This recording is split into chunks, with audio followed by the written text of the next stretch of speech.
Ujjwal, on your go ahead. Huh? Yes, please. You tell me when to start. Huh?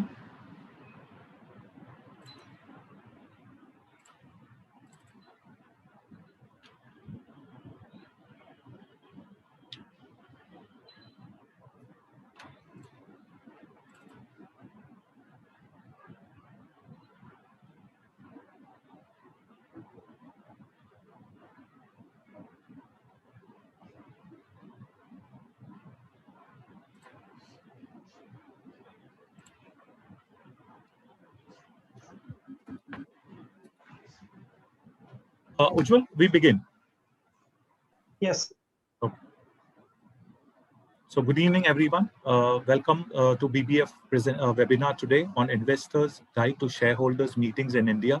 A much sought out topic by the members and the investors with regards to the guidance that how to go about attending AGMs, research on common shareholder resolution, the virtual AGM, which is the best practices and challenges, and meeting rules of etiquette for investors and company. On that note, we had the support of the CFA Institute with regards to the said webinar. We are thankful to the panelists over here, Shivanath Ramachandran and Mavia Credo. Allow me to introduce themselves briefly.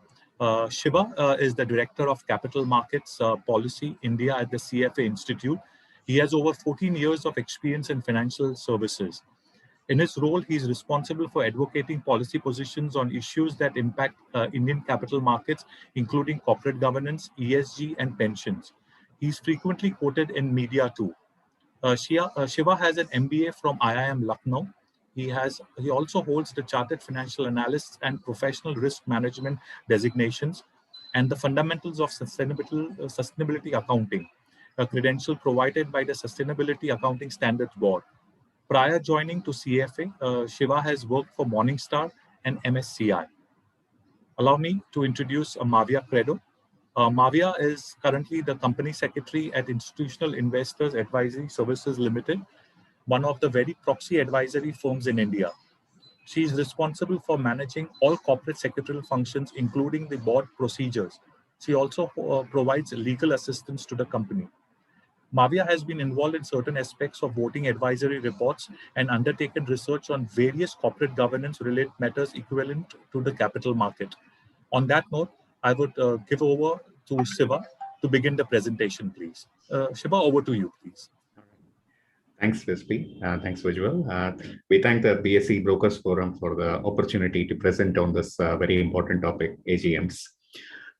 So just to give a background, the CFA Institute, along with the CFA Society India, we worked with the proxy advisory firm IAS to create our Investors Guide to Shareholders meetings.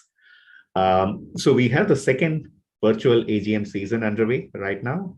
We thought with all the changes which are happening post-COVID, it was important to guide investors around the processes, rules, and and best practices around AGMs. So we'll talk briefly about our research on AGMs from the guide, and we'll be happy to take any questions. So I'll just share my presentation. Just a second. Right. I hope. All right. So this is just an outline of what we'll talk about. We'll talk about the current state of AGMs and some context. We'll talk about the objectives and a brief preview of what the guide has. But we'll spend most of the time on the takeaways from the guide, which includes the rights of shareholders, how to research AGM resolutions, virtual AGMs, and rules of etiquette for conducting effective AGMs. So the last one, the rules of etiquette, it applies to both investors as well as companies. Now let's take a step back and look at the traditional view of AGMs, right? So we know that most of the AGMs, with the exception of, let's say, Berkshire Hathaway or Reliance or some of the large companies, they are thinly attended, right? And we also know that small shareholders rarely vote. So I have some statistics here. So according to OECD, the data is as of 2018, public non-institutional, and most of it is retail shareholding across all Indian companies. So I'm saying all listed Indian companies, the public non-institutional shareholding was 44% on average. Now that number looks high because large companies have significant institutional and promoter holdings. So when you aggregate it by market value, that number falls to 16%, right? But the average figure, and it includes mid-cap companies, small-cap companies, and pretty much all listed companies. So that number is pretty high, right? So it's 44%. But when you also when you look at their voting patterns, and so the data is between January 2020 and May 2021. So across all resolutions, this category of investors cast only 18% of their votes, right? So 4/5 of the votes in this category are not cast, right? Compared to that, we know that promoters cast their votes. We know that institutional investors like mutual funds, they are mandatorily required to cast their votes, right? So this category kind of stands out when it comes to engagement in AGMs as well as voting. Now the reasons are not hard to fathom, right? So now small shareholders at least perceive no meaningful impact of their actions on share prices or voting outcomes, right? And they rationally kind of step away from potentially a monitoring role when it comes to AGMs and voting.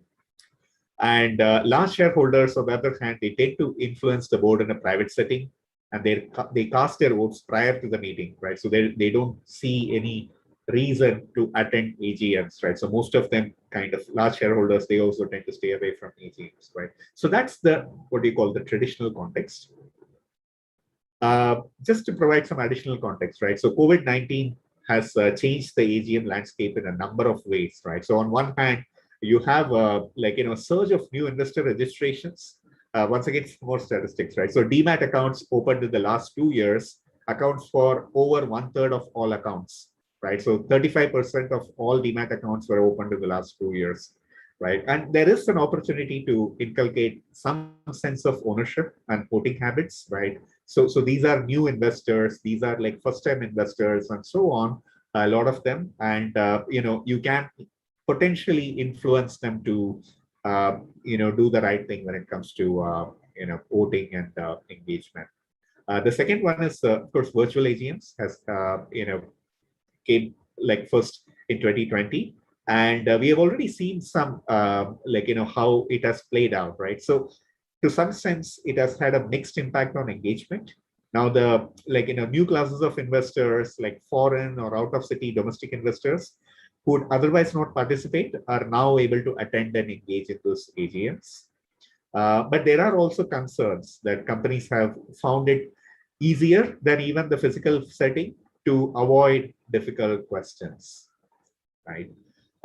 So that's the overall context.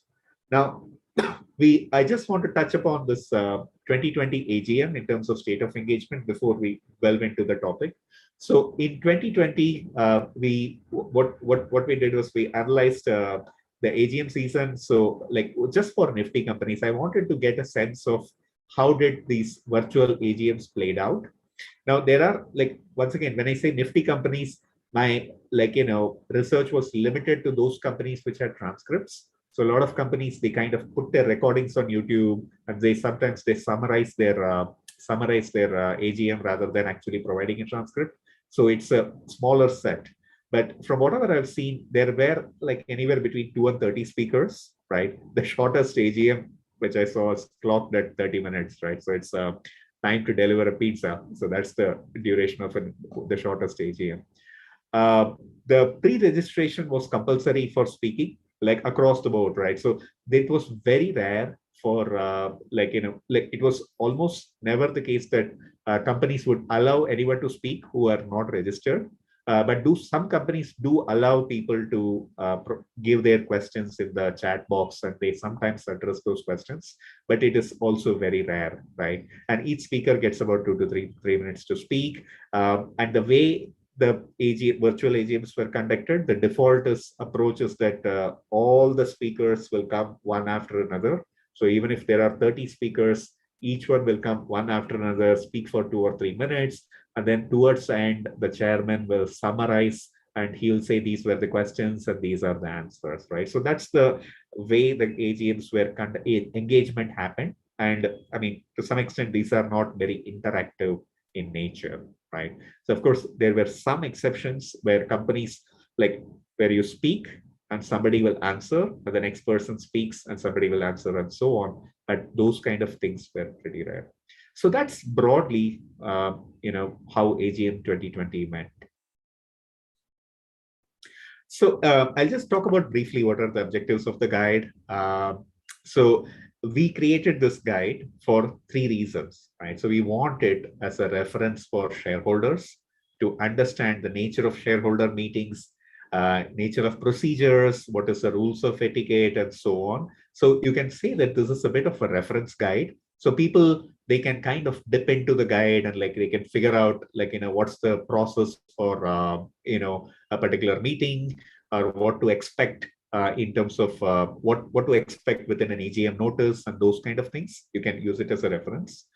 The second part, which we spent a lot of time, is to provide an overview of resolutions that are put to vote at shareholder meetings and how should shareholders research important issues. That's the crux of the AGMs, isn't it? I mean, like, to make sure that you have informed engagement and informed voting, we provide an overview of 13 resolutions, and we talk about like, what kind of information to expect and how should you vote.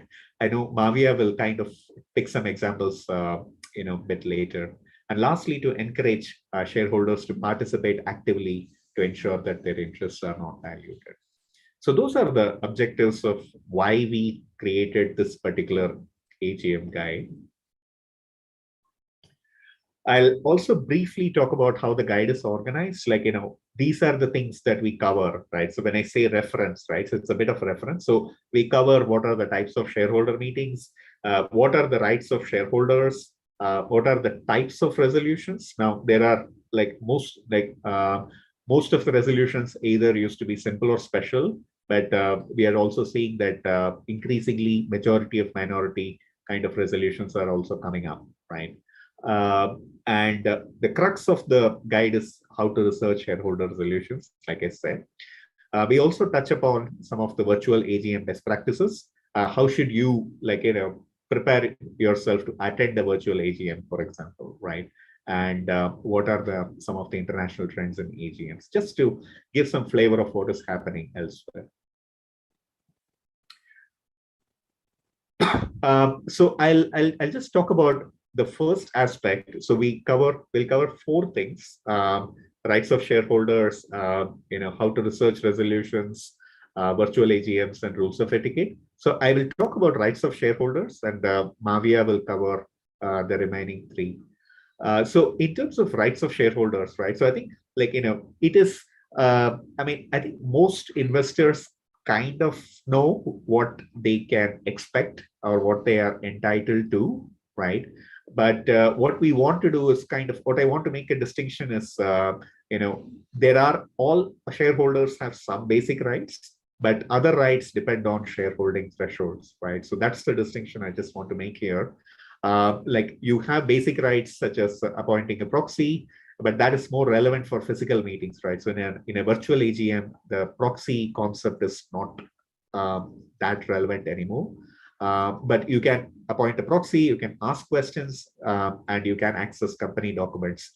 So one thing which not all shareholders may know is that shareholders can inspect the entire shareholder register, who owns the company, right? The entire shareholder register during the AGM, including virtual AGM. So you can actually, if you're attending the virtual AGM, you can access the company shareholder register during the meeting. So that was,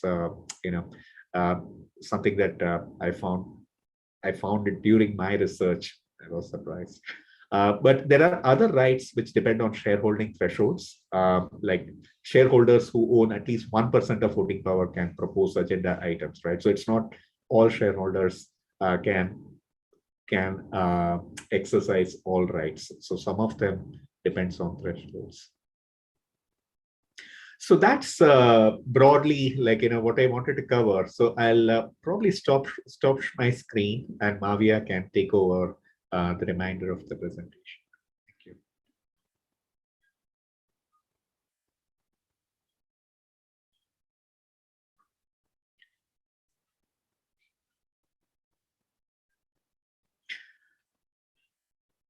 Mavia, do you want to share your screen?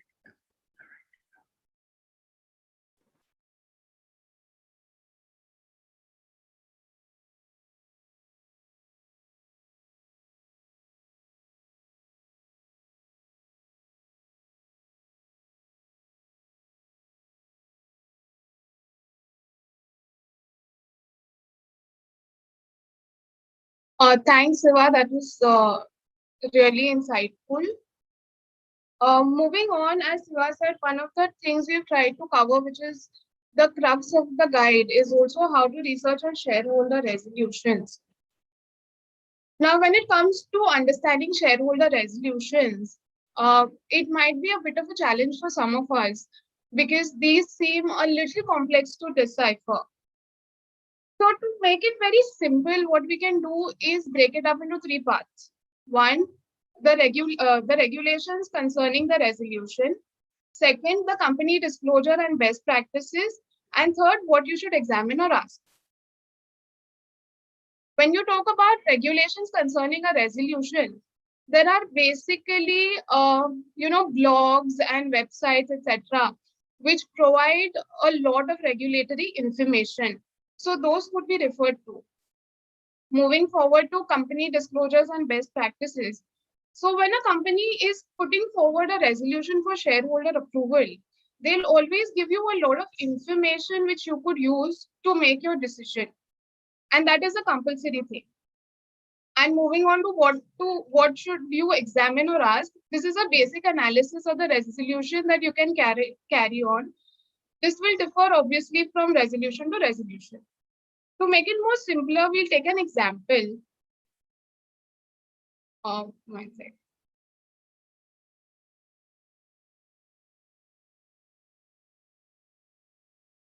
Sorry, my screen is frozen.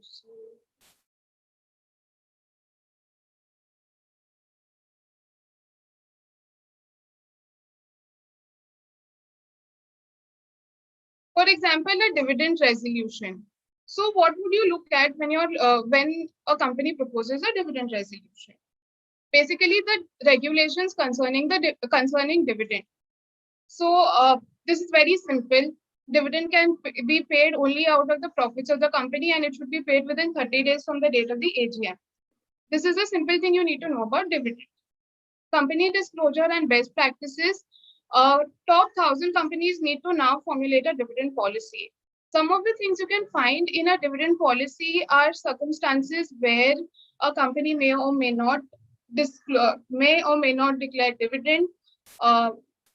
What are the financial parameters the company is going to look at while declaring a dividend?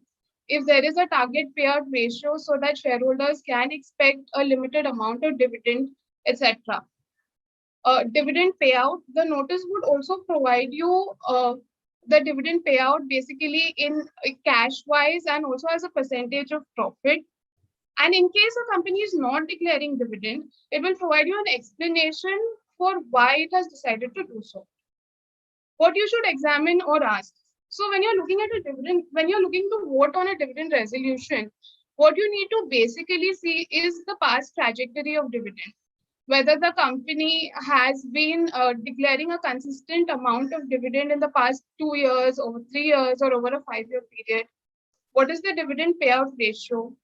The financial health of the company, which is basically, is the company, draining out their profits to pay more dividend, or whether it is out of the past reserves. Comparability to peers. This is basically whether say you own some company from an auto sector is declaring a dividend. You can check the dividend which is paid by other companies in the auto sector as well. This will give you a comparability between what the company is offering you. as a return on your investment. Obviously, some things to keep in mind here are also the size and comparability of the businesses, but it's a broad-based assumption you could make.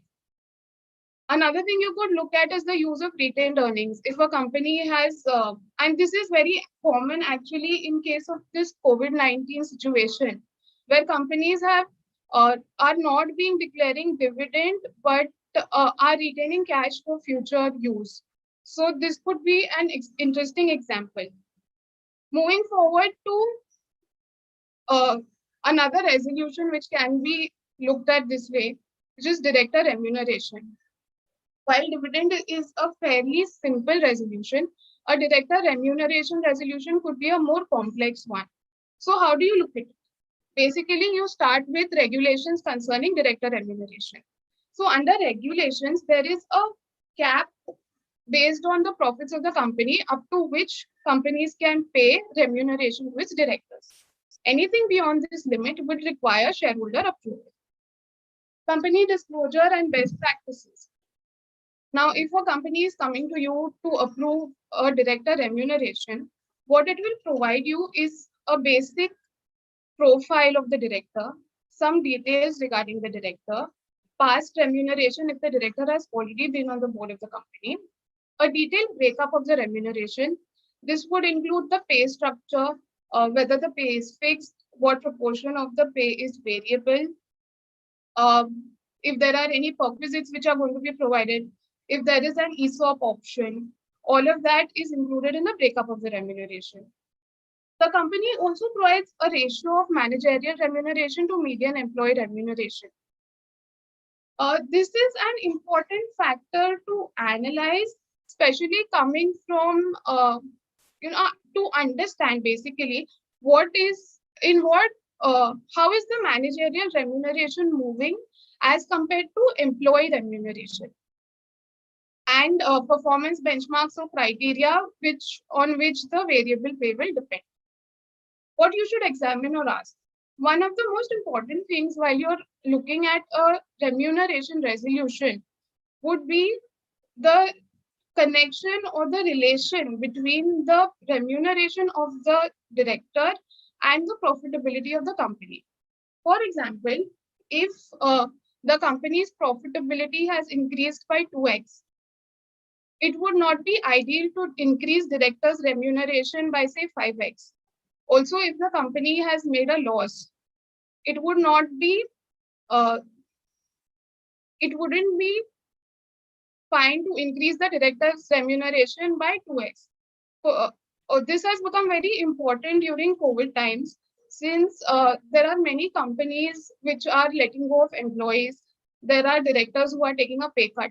So it is important to analyze the remuneration of directors based on the profitability of the company. Proportion of variable pay. This is also a very important factor as it aligns the director's interest to that of the company. Comparability with industry peers.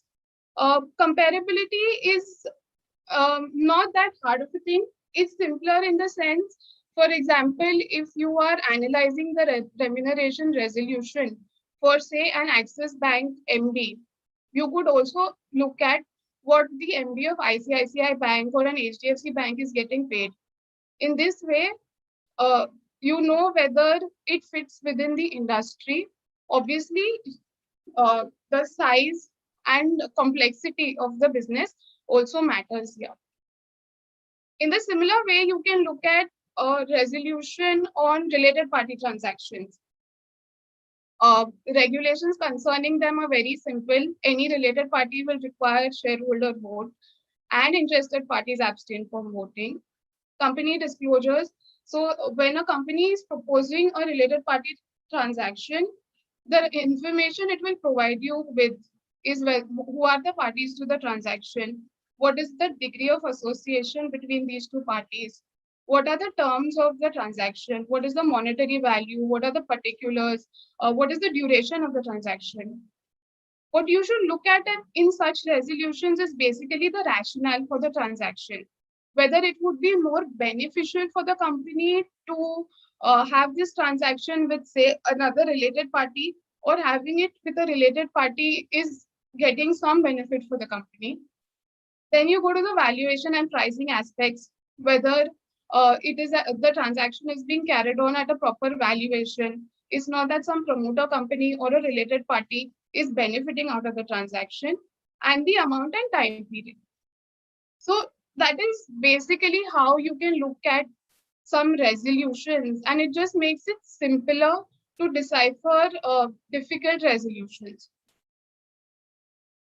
So moving on, while we have understood how to look at resolutions, one of the important things to understand is to vote and analyze these resolutions. Obviously, we need to be more participative in meetings. While you can also vote before the meeting, if you have questions or you want more clarity from the company or you want more information around those resolutions, it's always good to attend meetings and get that clarity. The new flavor of the season right now is virtual AGMs. This is a very new concept. Globally, it was not very prevalent. While some states allowed it, like it is allowed in UK, some states of USA and Hong Kong, but none of the states have widely used it. There are traditionally 3 ways you can hold an AGM. One is the traditional physical AGM, which means you gather people in a room and you have a meeting. Obviously, for very big companies like Infosys and Reliance, this is like a real major event. Another way is a hybrid AGM, where some people attend through a virtual setup while the others are present at the meeting. And the third is a completely virtual AGM, where everyone is attending online and no one attends through a physical setup. Sorry. So globally, while some countries did allow it, it was not widely used. Under Indian regulations, virtual AGMs were not allowed at all. Top 100 companies have been asked by SEBI to provide a 2-way webcast.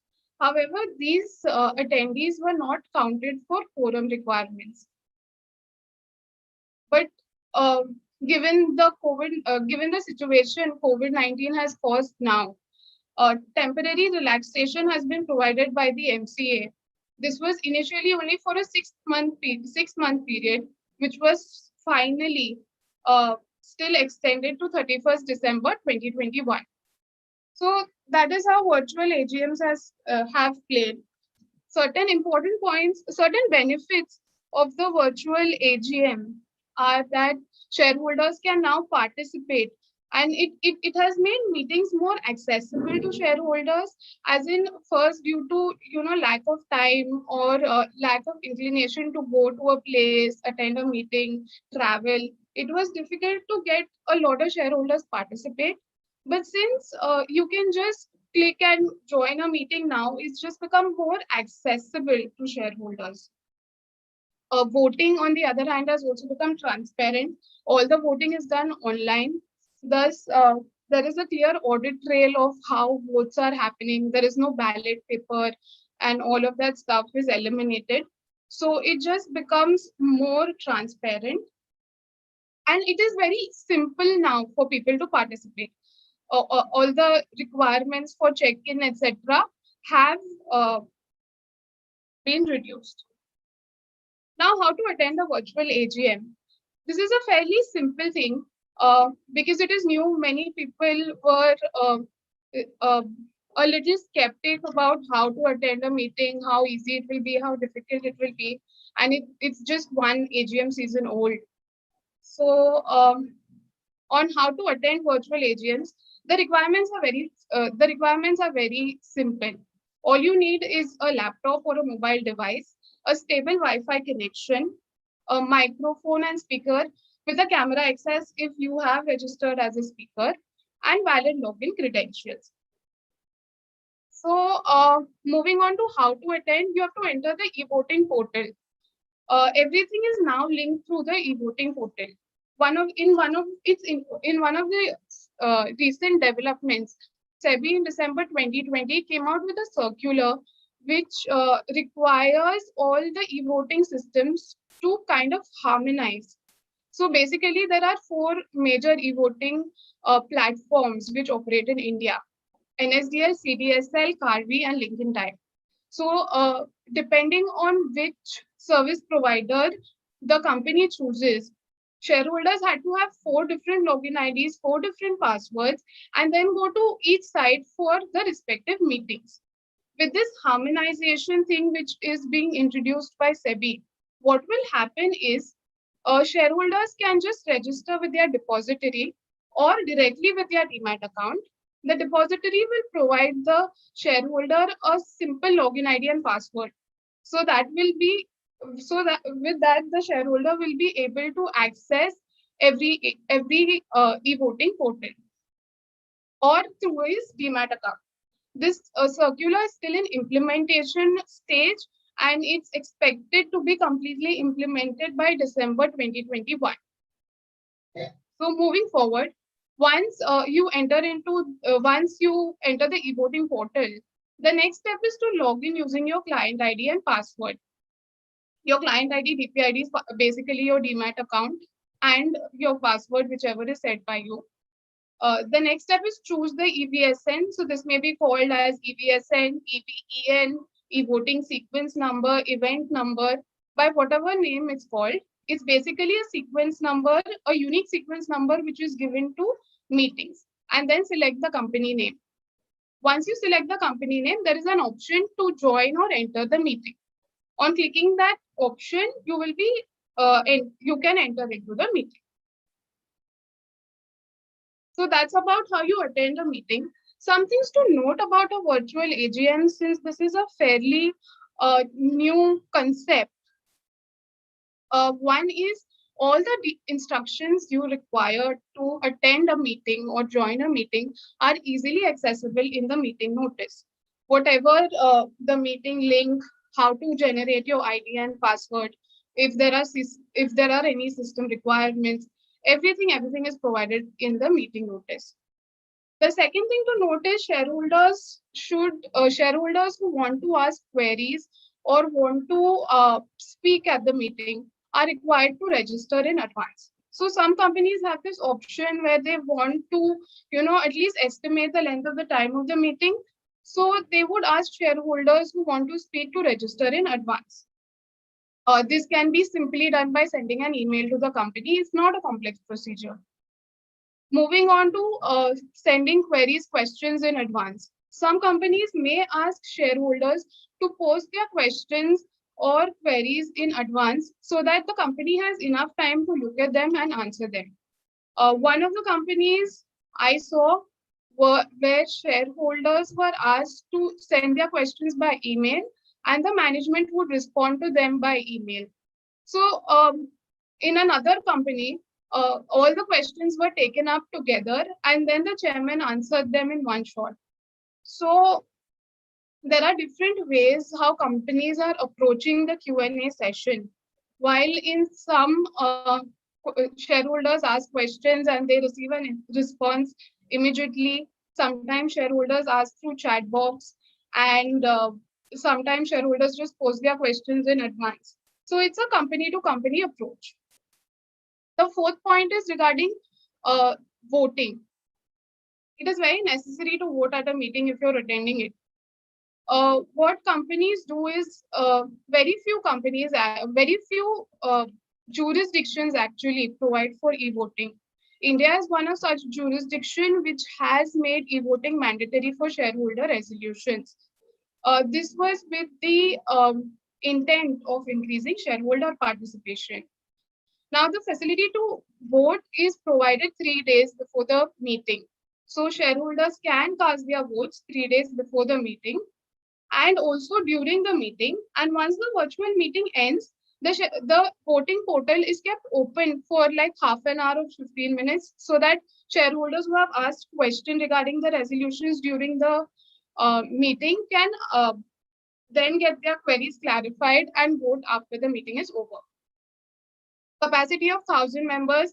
So according to regulations, since this is a fairly new concept and last year everyone was grappling to adjust to a technological mode. The regulations mandated at least a login for 1,000 members on a first come or first serve basis. While larger companies with really vast shareholder base with like 10,000, 13,000 shareholders, it is difficult for them to have that much bandwidth.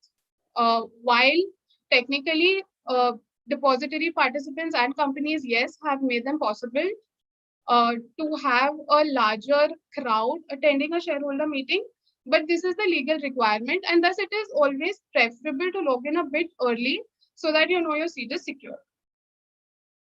The last thing to note is that a recorded transcript of the meeting is made available. So according to regulations, you already have a summary proceeding of the meeting, which is available on the website. The voting results in percentage and the number of votes are also published on company website and the stock exchange website. In addition to it, companies are now required to have a recorded transcript of the website available on their website. Some companies also have links to YouTube videos of the which are recordings of the AGM. So to summarize about virtual AGMs, this is a fairly new concept.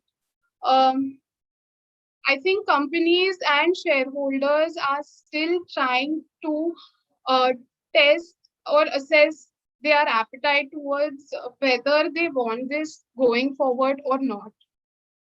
What companies can do is ensure effective communication in an electronic way so that shareholders are assured that in spite of moving to a virtual setup, companies won't use this to sort of companies will not use it to kind of not engage with shareholders or not effectively answer shareholder queries. And how these AGMs work is basically dependent from company to company and their shareholder base. A company which has a smaller shareholder base would still prefer calling people and having the meeting. A company with a larger shareholder base, which has a lot of FIIs and other investors which are outside India, would want to still continue with this format of the AGM. However, assessing the appetite of these changes for the long term is still a question to be answered. While we spoke so much about virtual AGMs, it would be good to touch upon what is expected of shareholders while attending a virtual AGM. Not only shareholders, companies also, in fact. These are a few rules of etiquette to say which companies and shareholders should follow while attending a AGM. This could be both in a virtual format or in a physical format. First is exercise voting rights. So basically, shareholders can, as I said, shareholders can vote during the meeting, before the meeting, and even for a little bit of time after the meeting ends. If a shareholder does not want to vote, he can want to attend the AGM. This only applies in a physical setting, but he may appoint a proxy to go and attend and vote on his behalf. What we should always remember is that every vote counts. You might think you have like 100 shares or 1,000 shares of a company, which might not make a material impact on a resolution, but say there are like 10 other shareholders who are holding 1,000 shares like you, and they all express their dissent against the resolution. So collectively, while it might not influence the resolution or not influence the outcome of the resolution, you'll always make your opinion known to the management or the board. The board will understand that there is a pushback from shareholders, though the resolution is not defeated, but shareholders did not like it. What companies can do to help you vote is, as they already do, provide detailed instructions on the voting process. Every notice has this as an annexure. They give you the whole detail about how to vote, which website to use, how to get your ID and password, how to log in, and everything is provided in the shareholder notice. Companies also provide dedicated helpline to ask questions or queries regarding e-voting. This could be someone from the voting platform, or it could be someone from the company's investor relations team. But there is someone who will, if you're stuck with the voting process or you don't understand how to log in or you obtain your ID or password, you can just call up the company and they will help you with it. The second important rule is to encourage preparation. Now, as a legal requirement, the company is going to send you the shareholder notice and annual report at least 21 days before the meeting. This provides you a lot of time to look at what the company is doing, company performance, what are the resolutions being proposed, etc., etc. Also, what you can do is read the annual report thoroughly. There are a lot of sections in the annual report. There's a corporate governance section, there's a board's report, where you'll get every information you want from the company. What companies can do to help you with this is send you the documents well in advance. Make sure that the documents are easily searchable and they are not some printable version. Also, what they can do is publish these documents on a place on their website where it is easily accessible to all shareholders. The third rule is avoid obstructive behavior. Well, this is not very common in a virtual setup because it's very difficult. People are only allowed to talk when they register as speakers or when the management wants them to. But if you're attending a meeting, it is very important to not interrupt other shareholders and be considerate while discussing amongst each other. Also, one thing to note here is it is generally good that, when you're attending an AGM, you generally keep your questions related to the resolution or regarding, how the company is performing, the financial performance of the company, questions related to the resolutions, or question relating to, some significant events that have happened within the company, rather than asking something which basically does not serve a lot of value to the company as well as to other shareholders. What companies can do is they can disclose the way questions will be addressed. Like I said before, there was a company which said that all the questions would be answered through email, or all the questions will be answered at the end of the meeting. Or they can also mention that the questions will be posted on the website of a company, which will be a very good practice, and not to avoid uncomfortable conversations. So companies should also make sure that if shareholders are asking reasonable questions regarding resolutions and the company performance, etc., they shouldn't avoid such conversations. Another rule of etiquette is to allow participation. So to participate completely in an AGM, it would be good if shareholders have some questions and commentary already. If they are well read, they have gone through the notice, the annual report, they have some questions in advance so that they don't abruptly ask questions. What shareholders can also do is keep their comments brief, not take up too much time of the management, and restrict their queries to something that is very critical, and not use this engaging this time for anything other than engaging with the company on company related matters. What companies can do to help shareholders participate is to help specify the procedure and requirements to participate. Basically, give shareholders the details regarding how they're supposed to participate, how they can ask questions, when their questions will be answered. They can provide technical support if a shareholder is unable to log in or something, there should be a helpline which the shareholder can reach out to in case he is unable to attend the AGM. Attempt to answer all questions. This is a very important thing. At least what we see in what happens in AGMs is generally there must be some question which is asked in the chat box, or there is some question which is just posted to the company which might go unanswered. So it would be a good practice, while it is not a regulation, that companies make a list of these questions and maybe post the answers on the website or just email them to shareholders as an engaging exercise. The last is ensuring integrity. Basically, not accepting gifts, coupons, etc., as from companies, and if such practices are being observed, just reported to the MC or other authority.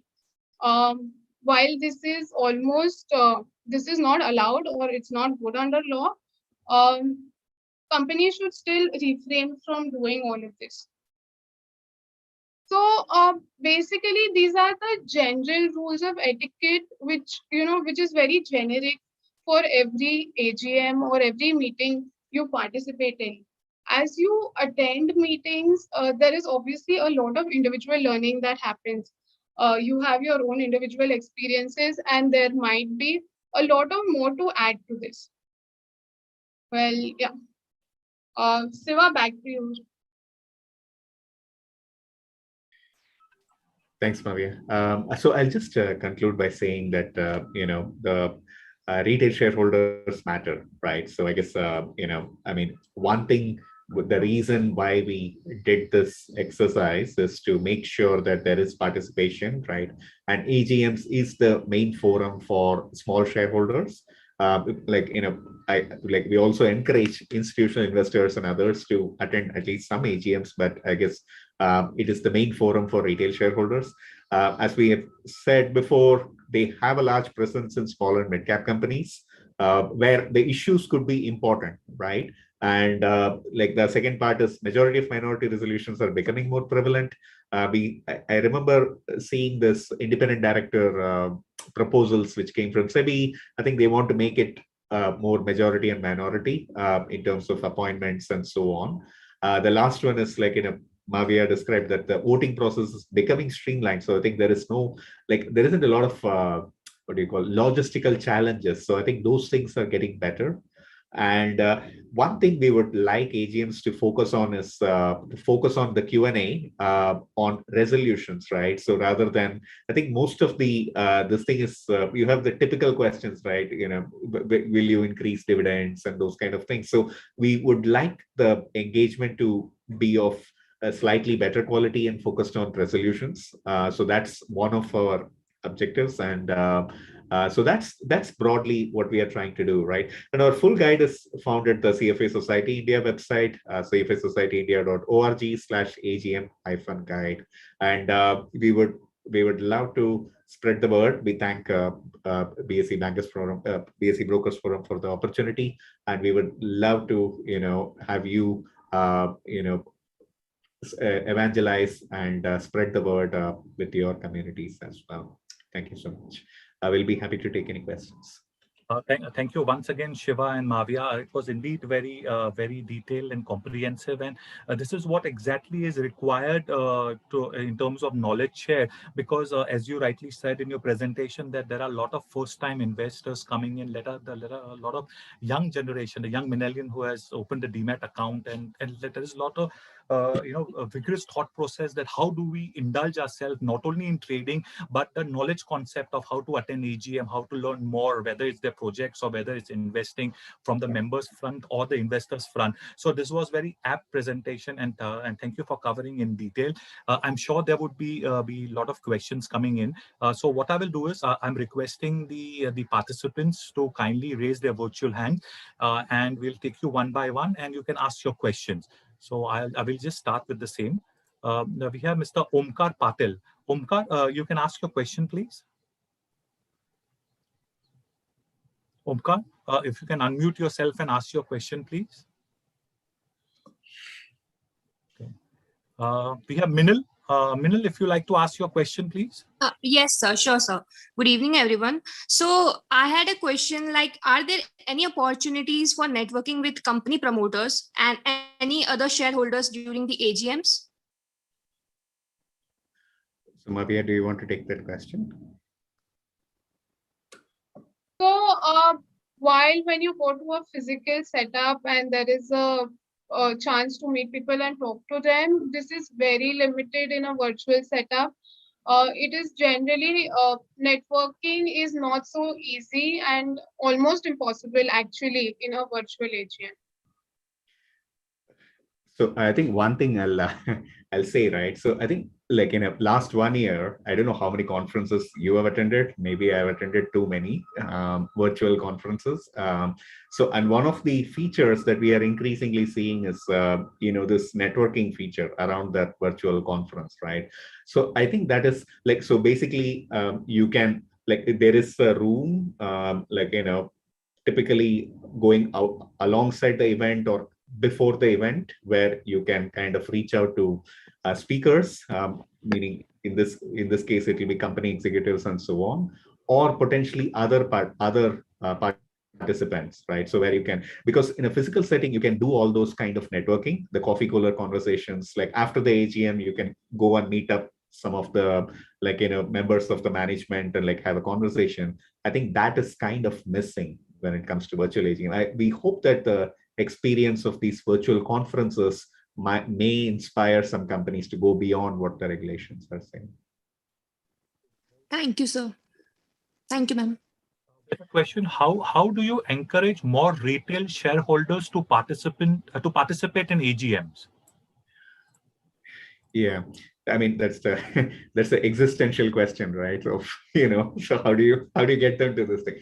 I guess the answer is I would think I think there are no easy answers, right? So there are some things which help. Clearly, virtual AGM, the format makes it easier to participate. SEBI made the logistics simpler for voting as well as attending AGMs, but clearly the demand is an issue, right? So I guess one thing is to the thing we are doing right now, right? The kind of outreach we are doing is an effort to just make things easier to understand in terms of rights and processes surrounding AGMs. I know that investor associations and intermediaries like yourselves, they have a big role to play, right? And lastly, I would say that, look, it's not like we expect the retail investor to attend the AGM of every company in their portfolio, right? So if you have, 100 shares of one company and 10,000 shares in other, clearly it should be based on the size of holding, risks and other factors, right? But the idea we would like to do is encourage the first step, like attend one AGM, like perhaps ask one good question and so on, right? So that's the idea. Maria, do you want to say anything? What role can intermediaries and brokerage houses play to improve shareholder awareness and participation? So I'll say something, and Maria, if you have anything, please add to it. So I guess, the way I think about it is investors first brush with capital markets is through brokerages, right? So that's how they access capital markets. And so a lot of them stick to one broker for a long time. They trust in some of their recommendations and so on and so forth. So brokerages communicate a lot of things, right? So that's their point of contact for investors. And as fiduciaries, I guess they have a positive role to play when it comes to encouraging their members to kind of participate in AGMs, like vote on the resolutions and so on and so forth. And I think it's a role I think which will become important. And I know that a lot of these brokerages are also taking up a lot of investor education activities in recent years, and I think this one fits right there when it comes to those kind of activities. Also to add, like I spoke about the SEBI circular, which is recently being implemented. It also casts some responsibility on depositories where depositories have to send, texts or emails to shareholders that, there is a meeting happening, the e-voting portal is starting on this date, the e-voting ends on this date. So I think that push from SEBI as well would be helpful. Yeah, I think so. It should be a joint initiation with the regulator and the broking houses and the exchanges to promote this, as you rightly say, in a vigorous pattern. And it becomes a habit because, for investors to know and start indulging in this thing. True, very true. Yeah. Please raise your virtual hand to ask your questions.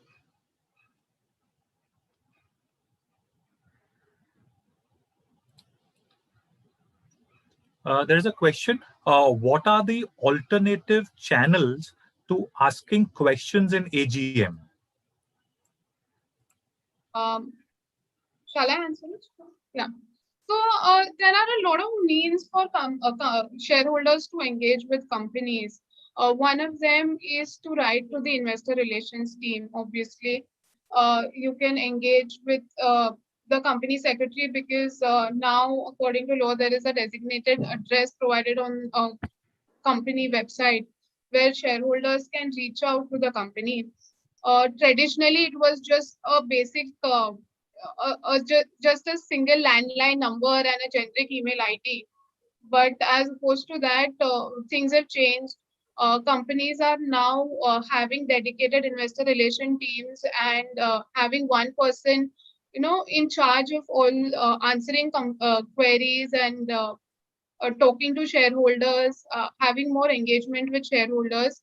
So yeah, those are alternatives. You could write to the investor relations. You could call the company secretary or the CFO. Their details are readily available on company websites. Uh, that helps shareholders engage more.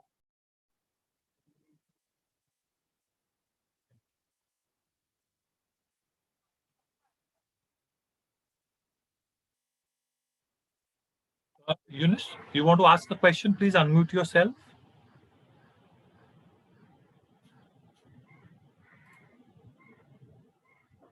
Eunice, please unmute yourself and ask. Hello. Hi. Am I audible? Yes. Yes. Yeah. Sir, my question is like based on 2020 virtual AGMs, what are the experiences and what are the areas where companies need to improvise in terms of this virtual AGM? Yeah.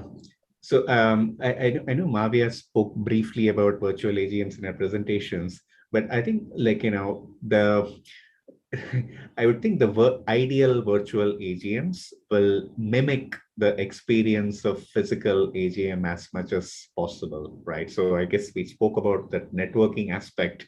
Can we get that thing like potentially, so can we get some networking possible in a virtual AGM, right? Or can we get some potentially have those kind of impromptu questions, which was possible in a virtual AGM. I don't think there was any speaker registration and so on, right? So I guess can we get some sort of impromptu questions, which is like allowed, right? So I think my sense is that companies are too hung up on finishing the AGMs on time, or like whatever the time they have in mind, rather than trying to maximize the engagement with shareholders, right? So I guess that that thinking is probably needs to be changed, right? So that's I would think that so we have started, right, and we have seen like some companies are doing this much better than others, right? And our hope is that as years we go through the second season and potentially the third, I don't know how long the virtual thing will last, but we'll see. But there is scope for improvement.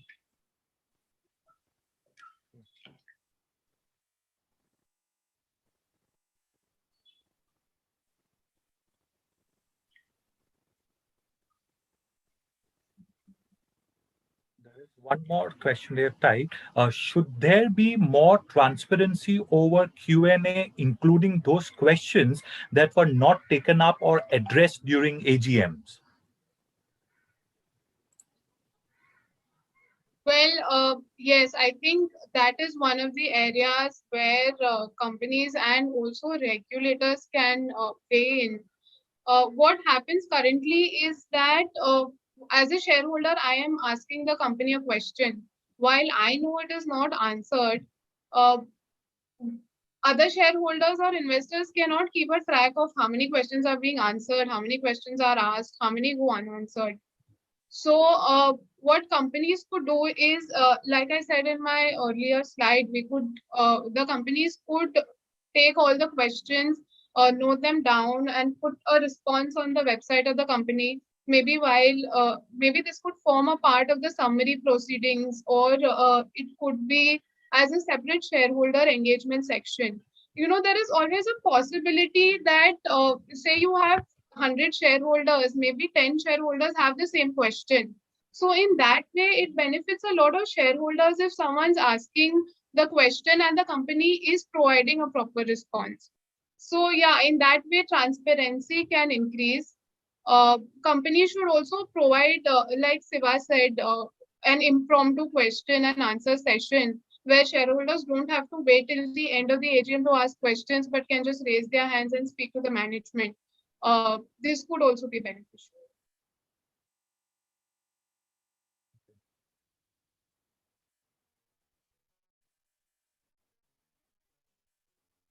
Participants, please raise your virtual hand, or you can type your questions. If you have any questions, please.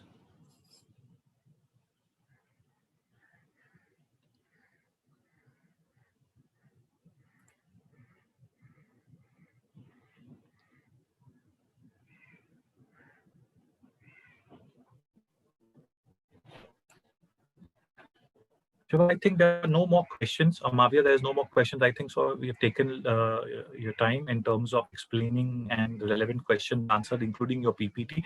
Someone has said, would you be able to share your presentation later? Would that be possible? Yeah, we'd be happy to. Yes, we'll send it across. Sorry, Shiva, I missed you. Hello. Yeah. Yes, we'll be happy to. Yes. Oh, okay. So fine. I'm asking that is modalities or structure in which they can also inform their investors that please attend these AGMs because you're holding the shares of such companies. So he's asking, how do we motivate our investors to indulge more in terms of these things till the COVID situation is existing? I'm sorry, I didn't catch the last part. So member is he is a trading member.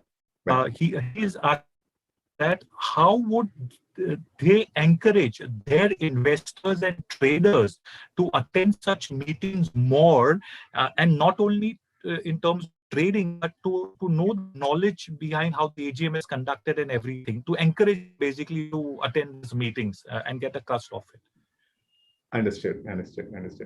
I would probably cite your example, right? The brokers forum, right? So you're like, you're doing this kind of outreach with your members, right? So like we have put out a report which kind of talks about how to go about like what are the rules and processes and so on and so forth, right? So I guess the outreach part, like, the importance cannot be like, and overemphasized, right? So that's one part. But I guess there is also I'm just thinking on my feet, so pardon me this thing. So there are also what do you call nudges, right? So potentially if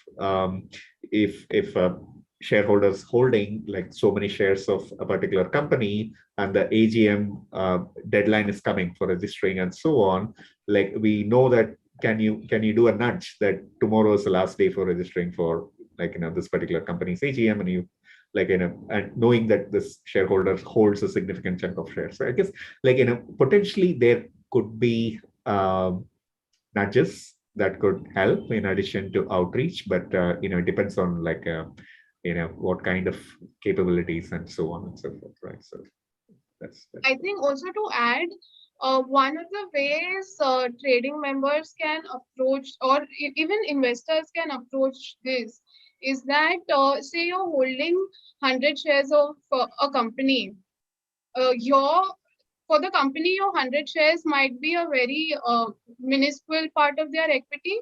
But for you as a part of your holding, that 100 shares must be quite a lot. So when you're investing in a company, rather than, realizing later, oh, the company made a loss and this didn't go well, it's good to go to the company and see what is going on in the company. I mean, if that 100 shares are like 10% of your portfolio, it's just better to go and see what's going on with the company. I think that with that approach, we'll be a little more vigilant about our investments. Very, very, very true. Absolutely.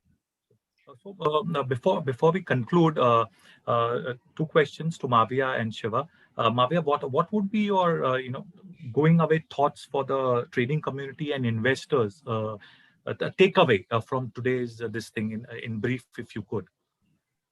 So when we started writing this guide long back in 2014, our aim was to increase shareholder participation, make shareholders aware of the rights they have. Even if you're holding a single share or 10 shares, it's like shareholders' votes still do count. Uh, whether they ask questions, don't ask questions, it does still matter. When we started off in 2014 with the first version of the guide, there was a lot of push because that time participation was literally negligible. E-voting had just started. Virtual AGMs were nowhere in picture. Webcast of AGMs were also not happening. Shareholders had to go to an AGM, vote manually there. They couldn't even engage more, as all these options which are available now in 2020 and 21. That was not available in 2014. And while we have studied to a few jurisdictions while we were doing the study and writing this book, it is interesting to know that India is one of the countries which has a lot of development in the corporate governance area. E-voting, two-way webcasts, allowing shareholders to participate. All of this was not all of this is not found in many countries of the world. So I think if we are getting benefits like this, I think we should make use of them. Absolutely. My one takeaway is that so in a crisis, the value of engagement is high, right? So that's the truth, right? So engagement is good in normal times, but absolutely critical during a crisis. So we are going still through a crisis. I know that some companies are posting record profits and so on, but it's not an even recovery, right? So I think it's important for shareholders to kind of engage during these times, and I think what we are trying to do is help them with a resource to help them with how to go about doing it, right? And the second part is, I would say that that our idea for the guide is to improve the quality of discourse, right? So that's where I guess most of our focus were, how do you research this, how do you research that, what kind of questions you should ask, and so on and so forth. And our hope is that through that kind of resources, we hope to improve the quality of discourse in AGMs, right? So that's and we would encourage all the members. I know you asked about trading members. I would encourage all your members who are intermediaries to kind of potentially spread the word, right? So AGMs are important, right? So from the perspective of brokerages, from the perspective of trading members, clearing members, and so on. Very true. To conclude with, I would say that Shiva and Mavia, with your team, it's absolutely kudos to come out with a fabulous report, which I've seen in terms of how to conduct AGM and related. A very in-depth report, what you guys have taken out with, and as you rightly said, in times of which is very much required and apt for it, right, at the current moment. We indeed hope that you come out with version 2.0 also, and members and investors take the advantage of such guide, and they are more and more. It's also a privilege that Shiva has graced our magazine of August edition also, covering the said topic in a very crisp format. On that note, Shiva and Mavia, thank you very much for your time. It was indeed very, very thoughtful and comprehensive. I'm sure our trading members and investors have seeked the required knowledge. We thank the participants also for attending in large numbers and have a nice time. Thank you very much, Shiva and Mavia, once again. Thank you so much. Thank you. Thank you, Rizvi. Thank you.